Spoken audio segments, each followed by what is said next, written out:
আমাকে মেরে ফেলছে আমাদের বাচ্চাদেরকে, ওনারা কোনো অবহেলার কারণে মারা গেছে, এমনি বাচ্চাকে সবগুলো সুস্থ। রাজধানীর আদ্দিন হাসপাতালে এসির গ্যাস লিকেজের ঘটনায় এক ওয়ার্ডে চিকিৎসাধীন 6 শিশুর মৃত্যুর খবর পাওয়া গেছে। বুধবার সকালে এ মর্মান্তিক ঘটনা ঘটে। বিষয়টি নিশ্চিত করেছেন ডিএমপির রমনা বিভাগের উপপুলিশ কমিশনার শেখ জাহিদুল ইসলাম।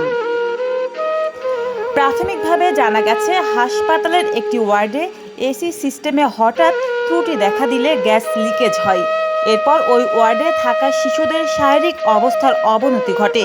পরে চিকিৎসাধীন অবস্থায় 6 শিশুর মৃত্যু হয় বলে জানা গেছে।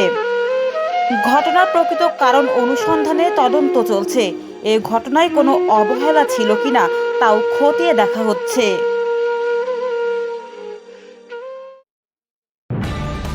নিউজ ডেস্ক, দৈনিক অন্যধারা।